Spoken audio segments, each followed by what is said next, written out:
It's now time to talk to Carolina Hurricanes head coach Rod Brind'Amour. All right, I got to start with, how do you feel today? Are you sore in places you haven't been sore in a while? Not bad, surprisingly. Yeah, it's been a year since we actually played a game, so muscles are not quite as sharp as they should be, but yeah, it was a fun night. I saw the highlight of your assist to Tim Gleason. I have so many questions about that. First of all, I thought that little deke to the middle that freed up the passing lane, that was elite offensive play. Yeah, that's what it was. You called it right.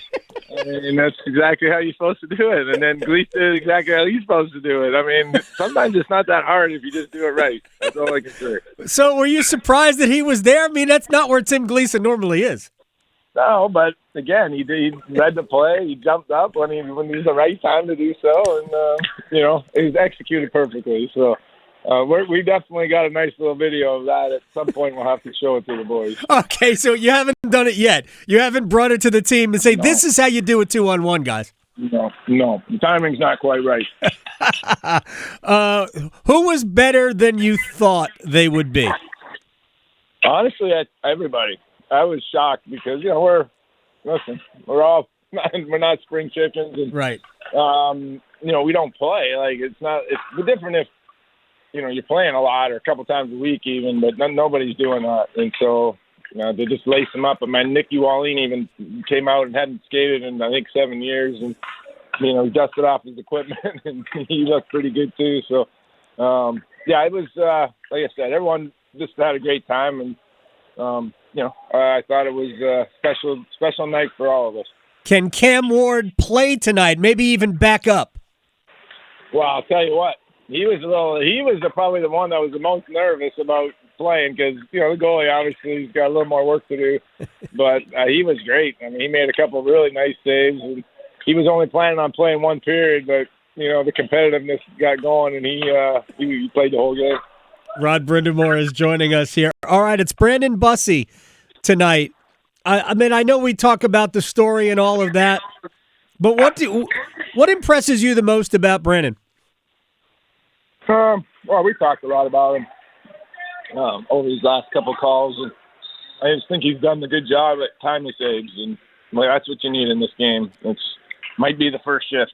That might be the save that you need the most.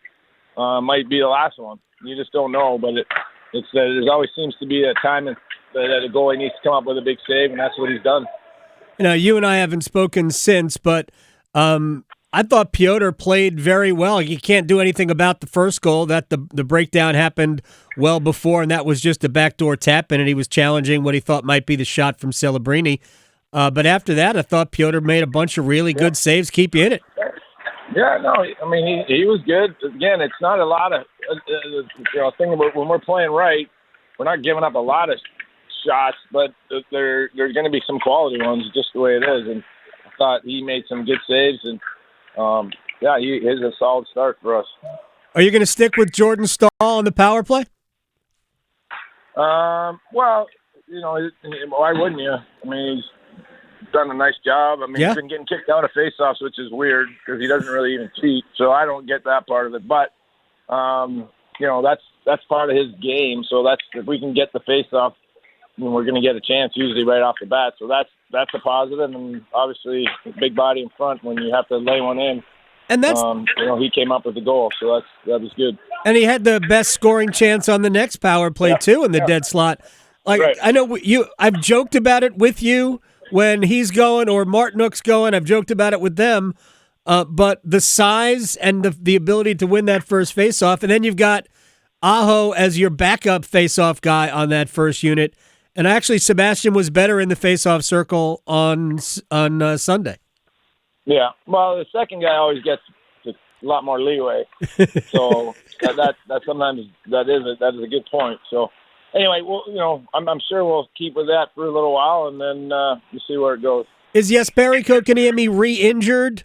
Because I know he didn't skate today. Well, he didn't feel right. I don't know how serious it is. I don't think it's much, but he's enough that he's not going to be able to play. All right. I haven't asked you really a broad brush question about Shane Gostisbehere yet. I mean, we could talk about the points. He's more than a point a game, which is obviously incredible. I think there's only one other defenseman, maybe two other defensemen in the league that are there. But what about his overall game has been better for you so far this year? Yeah, I think we're lugging a lot more minutes. Just obviously with our best defenseman out all year, he had to pick up some slack, and we talked about Walker picking up slack.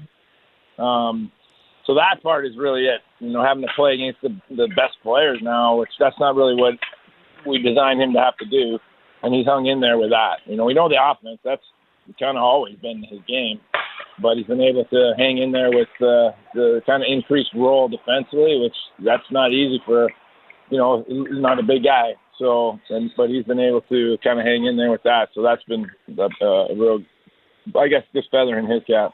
Final thing, based on your position in the standings is still very good, but how do you look at it based on the fact that really nobody on your team has gone on an offensive tear? Like last year, Marty Natchez was, like a point and a half a game for the first 20-some-odd games. Nobody has done that for you so far this year. We got another level to get to, that's for sure. And I think I'd be more concerned if we were in our spot and everybody was playing to where I think they can get to. That would be more concerning. But we're, like you said, we're still kind of hanging around, and I think everybody's got another level. And so we just got to obviously get to that here, sooner than later. All right.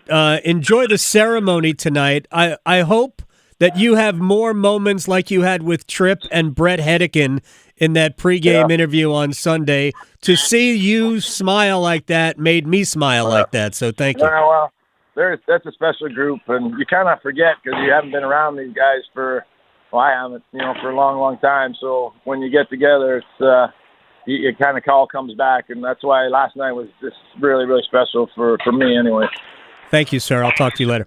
Yeah, buddy. It's head coach Rod Brind'Amour. When we come back, we're going to talk NFL with Trey Wingo. Are the Chiefs done? Are the Eagles? I mean, the Eagles are going to make the playoffs, but are they done anyway? Yeah.